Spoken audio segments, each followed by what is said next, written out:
I've been asked to do a 1-year review of the Behringer Crave, which is not the sort of video that I normally do. But I know that some people kind of enjoy these things because it gives you a chance to work out the pros and cons. And I've got to be honest, I've got nothing but good things to say about the Crave. To the point where I have 2 of them. A lot of people slate them, saying that, they're a cheap copy of the Mother 32. Had it not been for the Crave, I wouldn't have bought a Moog Mother 32 in the first place, though. And there's a very good reason why I have 2 Craves and not 2 Mothers.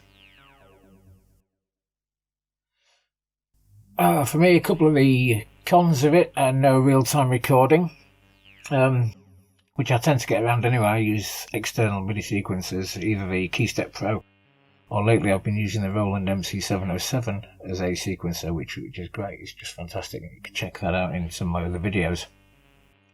But the best thing to say about the Crave has got to be the oscillator, the CEM 3340 copy, the Cool Audio copy.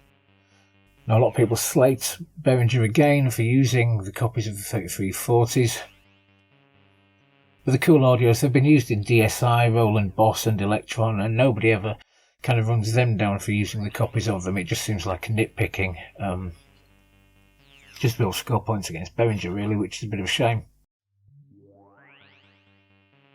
Another downside of this, for me, in fact probably the biggest, is the lack of a 1/4 inch jack out, which is just a pain in the arse, because every time you get to use it, you need to find an adapter.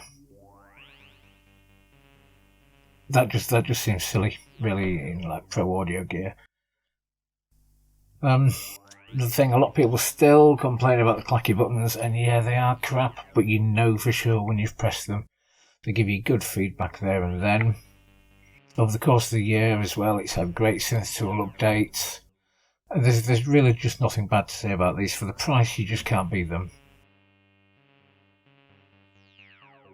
It's a Monosynth, but using the LFOs, sequencer and filter tricks. I mean, I've had a 4-voice sequence out of this, and I'll put a link to that in the description down below. It's impossible not to compare it to the Mother 32, if only for the sustain knob, which for me just makes it so much more useful than the Mother 32. And the layout as well, the layout's great, the workflow's there right in front of you. I find that with any kind of Moog layout, they're very haphazard in how they've put them together, and there's just no easy workflow available. And I found the Crave quickly became my go-to bass machine. Anyway, yeah, that's my review. Oh shit! It'd be great if it actually was Eurorec compatible, just because it doesn't fit very well into my studio, and I know that rack ears are available for it, but they're just hideous. They look bad. The form factor could be better. It could be designed to integrate into a studio, rather than just being a standalone synth, which is great at what it does, but it's just not ideal.